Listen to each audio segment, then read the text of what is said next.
Olá, sejam todos e todas muito bem-vindos a mais uma aula de ensino religioso, aula 13, a água como um símbolo sagrado. E aí, estão prontos para investigar mais uma simbologia religiosa? Muito bem, nós somos tipos arqueólogos, investigando essas riquezas culturais, descobrindo como que as religiões, as culturas se manifestam, como que elas têm as suas representações, e entre elas, a água.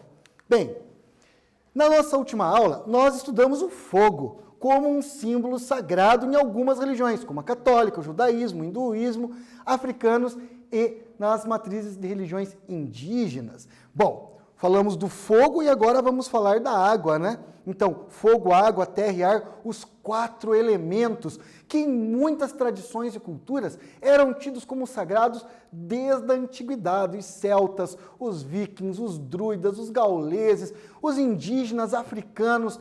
Então, esses símbolos, os 4 elementos, são muito importantes, inclusive lá na história da filosofia, quando os primeiros filósofos eram chamados de físicos, porque acreditavam, cada um à sua maneira, que tudo era feito ou de água, ou de fogo, ar e terra. Mas isso é uma outra conversa. O objetivo da nossa aula de hoje é conhecer a origem, o significado e a função da água como um símbolo sagrado em algumas organizações religiosas. Temos umas imagens aqui que eu acho que vocês devem conhecer. Então, não esqueçam de pegar o seu caderno, sua caneta para anotar, fazer a atividade, responder o nosso quiz. Não esqueça de quem está assistindo pela TV, de mandar as suas atividades respondidas para a escola, e quem está podendo acessar o Classroom, de registrar a sua presença, e boa aula para todos nós. Bem, a água como símbolo sagrado. O ensino religioso é uma disciplina privilegiada. Nós podemos trabalhar diversas culturas, festas, símbolos, textos de maneira lúdica, brincando e aprendendo de forma agradável. Mas, além disso, o ensino religioso é interdisciplinar. O que eu quero dizer com essa palavra interdisciplinar? Nós fazemos relações com história, geografia, literatura, ou seja, arte, enfim, praticamente todas as disciplinas. E nesta aula nós vamos fazer uma leve relação com biologia ou química, enfim, as disciplinas de ciências que trabalham a água. Bom, o corpo humano e o planeta Terra são formados mais ou menos 70% de água. Vocês já devem ter aprendido isso nas aulas de ciência. E também a água é indispensável à vida humana. Todos nós sabemos disso. Imagina, se 70% do planeta que chamamos de Terra é água, grande parte da vida está na água. Para os cientistas e pesquisadores, a vida inclusive surgiu da água. Nessa evolução dos seres humanos, nessa adaptação, o primeiro princípio da vida surgiu na água. Então, quer dizer, foram se desenvolvendo e depois vieram para a terra e depois foram para o ar. Então, quando pensamos a água como um símbolo sagrado, de antemão já podemos buscar nossos conhecimentos de ciências sobre a importância da água no nosso corpo, no planeta Terra, que é feito de água, né? Irônico isso, na nossa camada, na estratosfera, enfim, na atmosfera, nas plantas, nos animais. É quase que dizer assim, a água é vida. Bom, em praticamente todas as religiões, saindo agora da ciência, praticamente todas as religiões, a água, de alguma forma, é considerada como um elemento sagrado, como um símbolo sagrado. Em geral, a água representa vida, mas também limpeza, pureza, entre outros significados. Em algumas culturas, a água inclusive é uma divindade dotada de vida, dotada de espírito. Os indígenas, os africanos, por exemplo, têm a água dotada de espírito. A água é o mesmo espírito do fogo, é o mesmo espírito da terra, porque, segundo os Guarani, Umboraiu é o espírito que nos une, o espírito que está em tudo. Bom, mas você conhece alguma simbologia ligada à água? Já ouviu falar? O significado da água? Já teve alguma aula na família? Leu alguma coisa? Assistiu algum desenho? Filme? Desenho animado ou esses filmes de animação que vocês gostam? Tem algum personagem que tem algum poder ligado sobre a água? O que a água tem de sagrada mesmo? Qual a função da água nas religiões, você sabe? É isso que nós vamos investigar na nossa aula. Estão preparados? Estão animados? Então vamos lá. Vamos começar então com uma atividade, porque o importante é vocês porem aí seu raciocínio para funcionar. Inclusive, essa semana eu estava lendo que o maior filósofo de todos são as crianças. Principalmente na fase onde vocês estão, que não são crianças, mas também não são adultos, estão num momento de transição, porque vocês têm muitos porquês.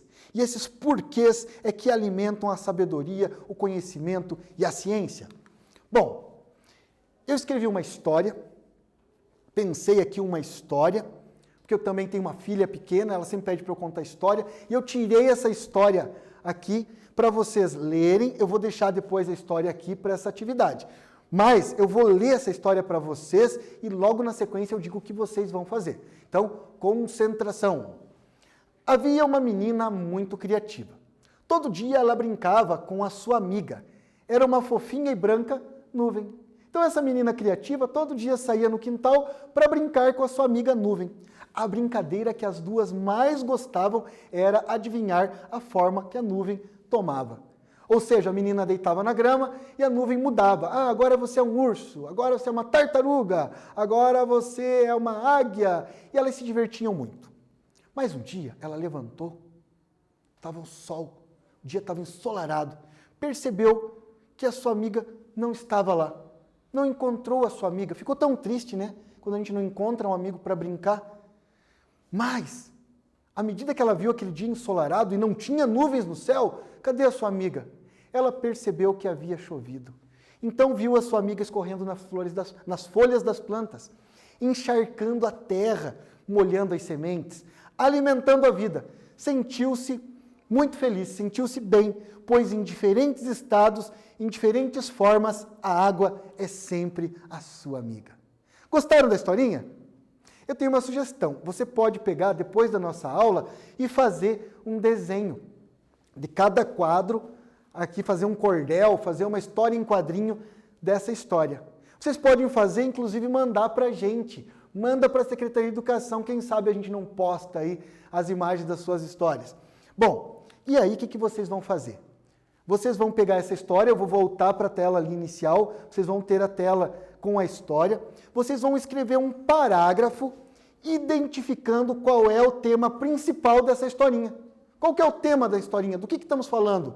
Qual que é a moral dessa história? O que a gente aprendeu com ela? Você também pode produzir imagens para ilustrá-la.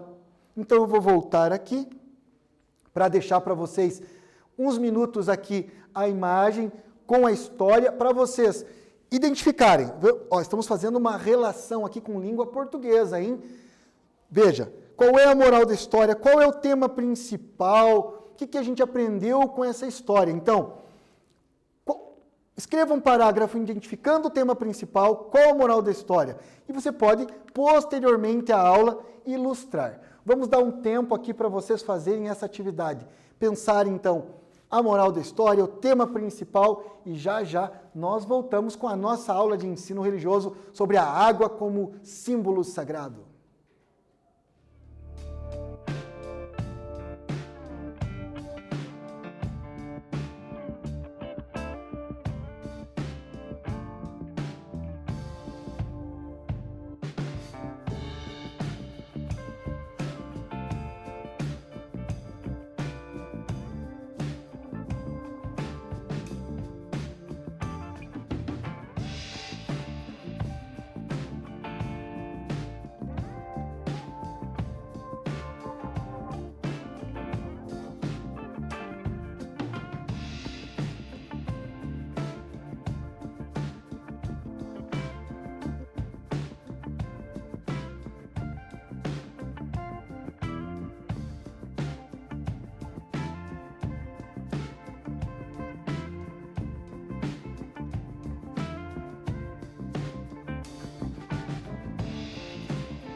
Voltamos com a nossa atividade inicial da aula de ensino religioso sobre a água como símbolo sagrado.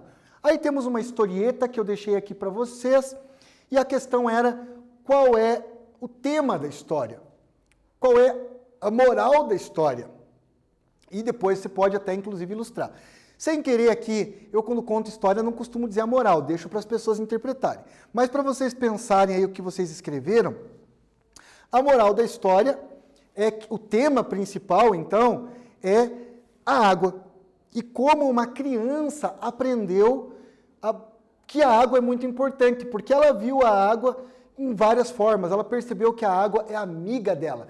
Não tem muito certo e errado aqui. O que você escreveu, se você captou a moral da história e o tema, está valendo. Isso é um importante exercício de interpretação de texto. Durante a tua vida toda vai ser muito importante interpretar texto. Descobrir qual é o protagonista, descobrir qual é a trama principal quando há na história, qual é o enredo, qual é o tema e, inclusive, distinguir em tempos de fake news o que é opinião, achismo de informação correta, informação científica, filosófica. Qualquer um pode ter a sua opinião, desde que não agrida, não ofenda e respeite a opinião do outro, como diria o filósofo Voltaire. Posso não concordar com uma palavra do que você está dizendo, mas morreria pelo teu direito de dizê-la. Isso é a riqueza cultural. Muito bem. Então, vamos descobrir aqui como a água é tida como símbolo sagrado religioso em algumas culturas. Vamos começar por aquilo que a gente já conhece, que está mais próximo de nós. Então, a água está presente em muitos momentos da história do cristianismo. Como na aula passada falamos que o fogo está presente no cristianismo em muitos momentos, a água também. Um exemplo pode ser o Moisés, quando ele abre o Mar Vermelho, o batismo de Jesus, entre muitos outros. Além disso, a água também é utilizada nos rituais, tanto de evangélicos, católicos, espíritas, em geral. Temos aqui uma imagem, uma ilustração de João Batista batizando Jesus no Rio Jordão, utilizando-se da água, e a partir daí adotou-se esse ritual do batismo no cristianismo. Na Igreja Católica batiza a criança numa pequena tina sagrada com água benta, já os evangélicos pentecostais se batizam adultos, ou num rio, ou numa piscina, enfim, de acordo com a capacidade de cada igreja. Então, a água como símbolo sagrado, dentro da Igreja Católica tem um nome, água benta. Vocês já ouviram aí algumas vezes falar de vampiro, essas entidades diabólicas nos filmes e desenhos? E aí a água benta, a água que foi rezada, orada por um sacerdote, é jogada no vampiro, ele queima, pega fogo e tal. Então um pouquinho esse é o poder da água benta. É aquela água que foi tornada sagrada. Então veja, no cristianismo, no catolicismo, ela não é por natureza sagrada como é para os indígenas e africanos, ou hindus. Mas ela torna-se sagrada quando ela é orada, quando ela é rezada. E aí, seja para usar no batismo, seja para usar em bênçãos, aqui temos uma imagem do Papa jogando água benta. Vocês já viram os freis franciscanos, ou também chamado de monges capuchinhos? Tem um momento específico que eles ficam nas ruas batizando os carros, eles jogam água. Então é a água benta, que é usada tanto para bênçãos, para bem dizer, como também para repelir o mal, que eu citei aqui brincando com vocês, o caso dos vampiros. Claro que não existe vampiro, enfim, mas a água benta é usada para repelir o mal, para abençoar. São as funções dentro da Igreja Católica e tem esse nome, água benta. No Espiritismo, que é uma religião cristã, que veio da França, ela não foi criada na França, mas Allan Kardec, que era um estudioso, pesquisador, aluno de Pestalozzi, enfim, ele começou a estudar esses fenômenos e aí ele codificou, ele fez 5 livros básicos que são chamados do Espiritismo, que se diz ciência, filosofia e religião. E o Espiritismo, que é uma religião, como eu já disse, cristã, muito popular no Brasil, codificada por Allan Kardec, eles acreditam que a água pode ser magnetizada, que por meio de preces, orações e bons pensamentos, ela torna-se uma água fluidificada. Então os espíritas, quando fazem um culto no lar, que é a leitura do Evangelho segundo o Espiritismo, colocam um copo d'água, depois todos tomam, e eles acreditam que aquilo se torna um remédio para a alma e para o corpo. Também nas reuniões espíritas que acontecem nas casas espíritas, alguns chamam de templo, casa, sociedade, eles oram no início, leem uma passagem do Evangelho, enfim, alguém explica para o povo que está ali, de acordo com o Espiritismo. Depois tem o passe, vão para uma sala onde com imposição de mão, que inclusive tem com os evangélicos, católicos, várias religiões, a cura por meio da imposição de mãos.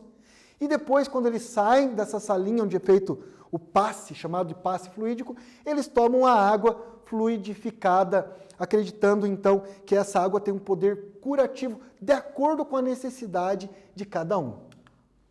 Então, para os espíritas, a água fluidificada tem propriedades, ela possui propriedades curativas, pois os pensamentos alteram as moléculas de água. E não são só os espíritas, muita gente tem essa mesma percepção. Inclusive, há um japonês que fez um estudo sobre a água e ele trouxe moléculas de água de ambientes negativos e elas estavam estruturadas de uma maneira.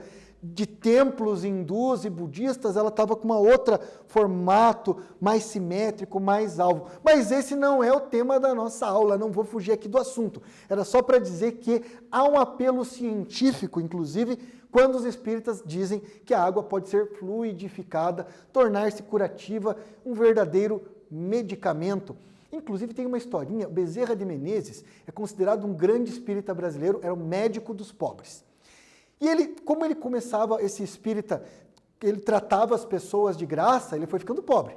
Chegou um dia que ele deu até o anel de formatura dele para uma pessoa comprar remédio.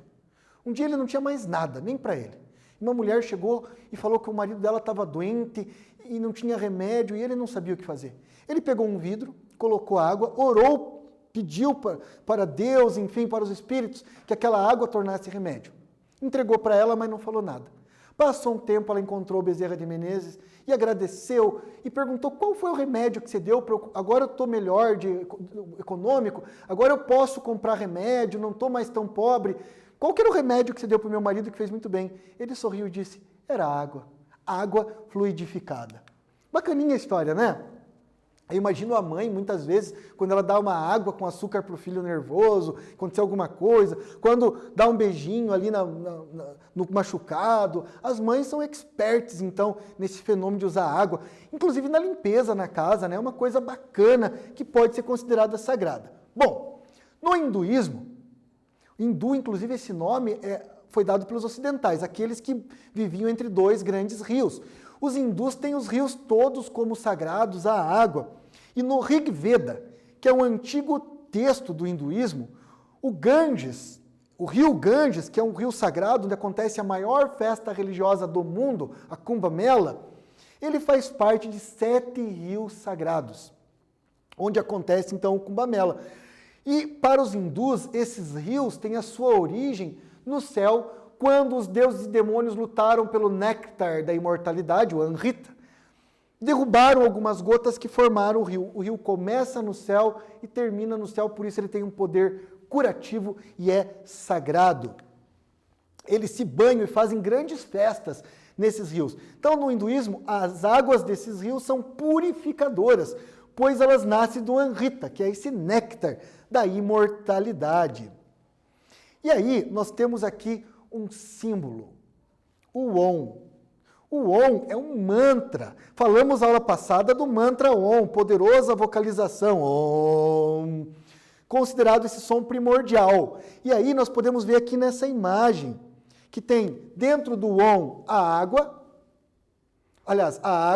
o ar, o fogo que falamos na aula passada. Então, essa curva de baixo aqui representa o fogo no hinduísmo. A terra, a questão é, temos 4 elementos. O que tem de diferente? O éter. O éter seria a esfera do pensamento. O éter seria o que nos conecta com o universo. Então, quer dizer, inclusive dentro do Om, do mantra Om, onde tem a simbologia do fogo, também tem a simbologia da água. E ó, água junto com o fogo, terra junto com o ar e o éter. E tudo isso junto forma esse poderoso mantra Om. Vamos em frente, e chegou aquela hora que vocês estavam esperando, estavam ansiosos, esperando e aguardando para fazer essa atividade do quiz. Pegue seu caderno, sua caneta para anotar, para testar seu conhecimento. Então, para os espíritas, a água fluidificada possui propriedades. Letra A, alcalina. Letra B, curativa. Letra C, mágicas. Vamos dar um tempo para vocês copiarem e já nós voltamos com a resposta de mais um do nosso primeiro quiz. Com vocês.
Voltamos com a resolução do nosso primeiro quiz da aula sobre água sagrada, água como símbolo sagrado. Para os espíritas, a água fluidificada possui propriedades A, alcalina, B, curativa, C, mágica. Qual foi a alternativa que você marcou? Será que você acertou? Será que outro membro da tua família aí que está jogando com você errou ou acertou? Vamos descobrir! Letra B, propriedades curativas. Alcalino tem a ver com o pH ácido, não só da água, como de alguns produtos. Então, quando a gente fala que um produto é alcalino, estamos falando do pH, de acidez. Então, não tem a ver aqui com o caso da água fluidificada. Mágico, os espíritas não acreditam em mágica. Eles acreditam que tudo é científico e pode ser explicado por meio da ciência. Então, é a letra B, propriedades curativas. Bom, quiz número 2. A água que foi tornada sagrada por um sacerdote, seja para o batismo, seja para as bênçãos do dia a dia ou para repelir o mal, no catolicismo é chamado de Letra A, água da vida. Letra B, Amrita. Letra C, água benta. Vamos dar um tempo para vocês copiarem, escolherem a alternativa correta e, na sequência, voltamos com a resposta deste quiz. Agora é com vocês.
Voltamos com a nossa aula de ensino religioso sobre a água como símbolo sagrado.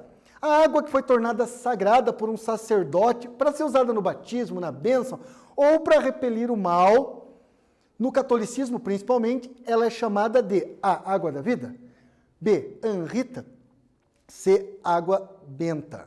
O que você escolheu? Eu tenho certeza que vocês acertaram essa, hein?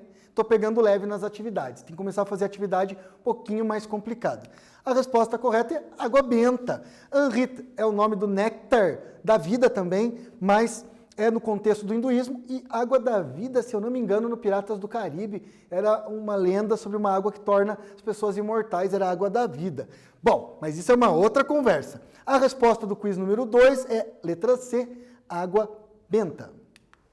E agora vamos falar da água numa religião brasileira, que é tipicamente brasileira. Na aula passada sobre o fogo como símbolo sagrado, falamos do candomblé, usamos o exemplo do candomblé, falando do fogo. Mas hoje vamos falar da Umbanda. A Umbanda, em geral, é chamada de matriz africana, por questões geopolíticas, mas ela começa como uma religião ligada ao espiritismo e ao xamanismo indígena, porém tem forte ligação com a crença nos orixás, ou seja, a Umbanda tem elementos do candomblé. O candomblé é uma religião brasileira de matriz africana, entenderam? Não se preocupem com isso. O importante é você saber que a Umbanda é uma religião brasileira que tem elementos de várias outras religiões, como espiritismo, cristianismo, candomblé e o xamanismo indígena, até das religiões orientais. Na Umbanda, então, que é uma religião brasileira sincrética, a água é um dos elementos mais receptivos. O que quer dizer isso? Receptivo. Recebe as energias. E condutor, então ela recebe e conduz. Nós falando de aula de ciência de novo, química, física, ela recebe a energia e ela conduz a energia, utilizada nos banhos de descarrego com ervas e chás. É muito comum no Brasil, no curandeirismo brasileiro, das benzedeiras, que antes era só no interior, agora com a internet temos as benzedeiras online, que também usam água. O curandeirismo, as benzedeiras, têm origem um pouco de influência da Umbanda. Os chás de banho, então quer dizer, os banhos de descarrego, onde usam alecrim, espada de São Jorge, a arruda, para tirar a má energia ou então para proteger. Bom, esses banhos que são muito importantes na Umbanda, chamado de banho de descarrego, usam ervas, chás, sais e servem para purificação, tanto das energias negativas como para proteção. Então o nome em geral é banho de descarrego. As plantas sagradas são usadas nos banhos e variam conforme a necessidade da pessoa. Inclusive, no candomblé, para fazer aqui uma comparação, eram usadas ervas e plantas lá da África. Chegando no Brasil, eles tiveram que adaptar para plantas brasileiras, que tem no Brasil e não tem na África. Já a Umbanda, como é uma religião sincrética, ela já surge utilizando as ervas e as plantas brasileiras. É um rico conhecimento sobre os chás. Nossos mais velhos, os ancestrais, nossos avós, com certeza conhecem todos esses chás. E elas são usadas em muitas religiões, principalmente no xamanismo e aqui nesse caso, na Umbanda. Bom, agora vamos falar do candomblé, aquela crença nos orixás, que já falamos em outras aulas, inclusive na aula passada. Nanã é o orixá da fecundidade. Nanã é considerada mãe de todos os seres e ela é deusa das águas tranquilas, as águas dos lagos, a água parada. Já Iemanjá, que inclusive é o orixá mais conhecido no Brasil, é um dos orixás mais conhecidos, muito sincrético com Nossa Senhora dos Navegantes. Conhecemos uma imagem clássica da Iemanjá, que muitas vezes as pessoas não aceitam porque ela está branca, e aí tem a discussão sobre a matriz africana. Bom, talvez a Iemanjá seja, como eu já disse, o orixá mais conhecido no Brasil, e ela é chamada de Rainha do Mar. Enquanto Nanã é da água parada, água doce, Iemanjá é a Rainha do Mar. No sincretismo, principalmente na Umbanda, Nossa Senhora dos Navegantes tem relação com Iemanjá para os católicos. Já também tem ligação com Iara para os Guarani, tem até uma religião chamada Jurema, Iara, e essa é a imagem que todo mundo conhece em geral, que daí já é uma imagem meio que aceita no catolicismo.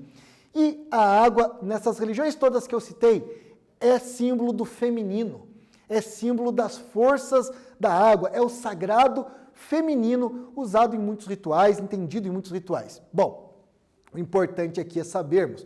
A água também é simbolizada como orixá, Nanã e Iemanjá, também tem sincretismo com a Nossa Senhora dos Navegantes dentro da Umbanda na relação com o catolicismo.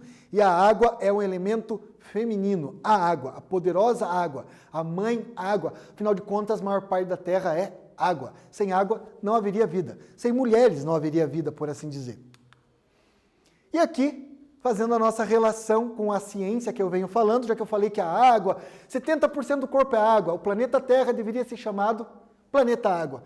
A fórmula química da água, duas moléculas de hidrogênio e uma de oxigênio. Bem, vocês já conheciam a fórmula da água aqui? E aí, essa é uma representação, né, claro? E aqui o ciclo da água, ou seja, a água evapora por conta da luz do sol, olha a relação fogo-água, forma as nuvens, se condensa no céu quando toca nuvens mais aquecidas e nuvens mais frias. Com a condensação acontece a precipitação e aí chove, molha as plantas, como na história que vocês interpretaram, fizeram interpretação de texto. Evapora, as plantas suam, transpiram, várias formas de evaporação, infiltração da água que chove na terra e vai para os rios, e esse é o ciclo da água. O ciclo da água sem o qual não haveria vida. Bom, então vamos para mais um quiz. É o momento de testar seus conhecimentos. Quiz número 3. Feitos na Umbanda com ervas, chás, sais, servem para purificação das energias negativas e para proteção. A. Banho de descarrego. B. Exorcismo. C. Batismo. Deixar um tempo aqui para vocês copiarem e já voltamos com a resposta.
Voltamos com a resolução do nosso quiz. Qual foi a alternativa que você escolheu? Vamos lá.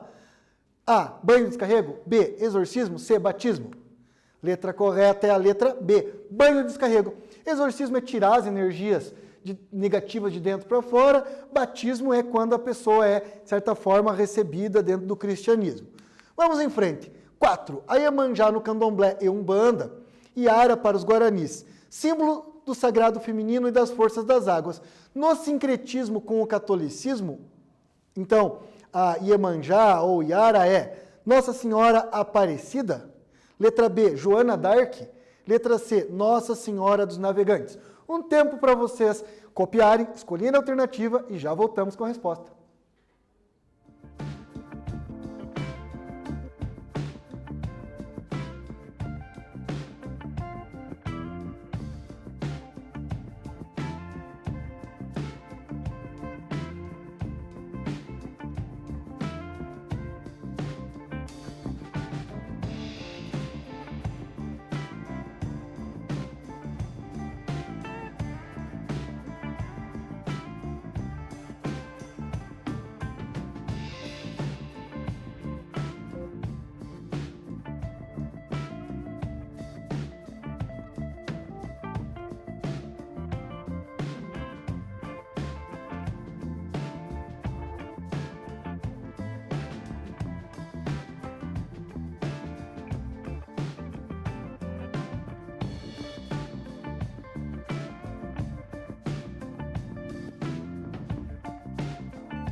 Voltamos com o nosso quiz número 4 da aula de ensino religioso sobre água como símbolo sagrado. Então, Iemanjá no Candomblé e Umbanda, Iara para os Guarani, símbolo do sagrado feminino e das forças das águas. No sincretismo com o catolicismo é A. Nossa Senhora Aparecida, B. Joana d'Arc, C. Nossa Senhora dos Navegantes. Qual será a resposta correta? Qual você marcou aí? Vamos descobrir? Nossa Senhora dos Navegantes. Joana d'Arc é uma personagem da história, enfim, famosa. Pesquisem lá quem foi a Joana d'Arc, interessante. Nossa Senhora Aparecida é um outro contexto que não tem a ver aqui com o sincretismo. Bom, então a resposta correta é Nossa Senhora dos Navegantes. Chegamos aqui no fim da nossa aula de hoje, espero que vocês tenham gostado. Continuem pesquisando, façam imagens lá da nossa atividade inicial. Nesta aula conhecemos a água como tomada como símbolo sagrado no cristianismo, hinduísmo, nas religiões de matriz indígena e africana. Além disso, a água é fundamental para a vida na Terra. Para todos vocês que estão nos assistindo, Shalom se forem do judaísmo, Salam Aleikum se forem do islamismo. Namastê ou namaskara se forem do hinduísmo, do budismo ou do yoga. Axé se forem do candomblé. Saravá se forem da umbanda. Amém se forem do contexto do cristianismo. Assim seja do espiritismo. E terminamos sempre com o finalzinho da poesia do Braulio Dessa. Seja mais amor no peito, seja menos preconceito. Não precisa ser perfeito, mas se não der para ser amor, seja pelo menos respeito. Até a próxima aula.